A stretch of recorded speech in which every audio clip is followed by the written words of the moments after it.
வீட்டுக்குள்ளே ஃபேமிலிக்குள்ளே கண்டிப்பாக heated arguments கண்டிப்பாக வரும். கடன் வாங்க வேண்டியதுன்னா மீனராசிக்காரர்கள் கண்டிப்பாக கடன் வாங்குவார்கள்.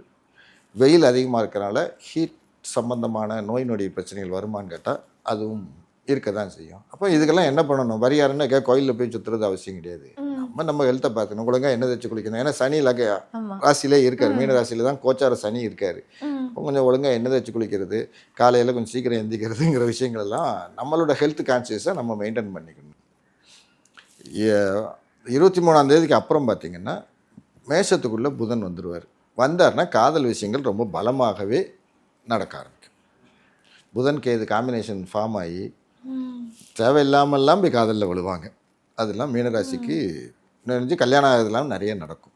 அதாவது தராதரம் இல்லாமல் பொருத்தம் இல்லாத திரும்ப ஜோடிகள்னு சொல்கிறோம்ல, தராதரம் இல்லாத கெப்பாசிட்டி இல்லாது இதெல்லாம் வந்து நிறைய அஃபேர் கிரியேட் ஆகும்னா மீனராசியில் இருக்கிறவங்களுக்கு அந்த அஃபேர்ஸ்லாம் கிரியேட் ஆகும். கொஞ்சம் புரிஞ்சுக்கிட்டு விலகி போகணும்.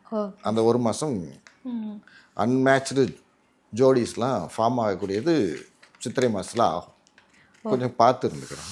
வீட்டில் பார்த்து பண்ணுறது அந்த 23ஆம் தேதிக்கு மேலே பண்ணக்கூடிய திருமண விஷயங்கள் அது நல்லாவே இருக்கும்.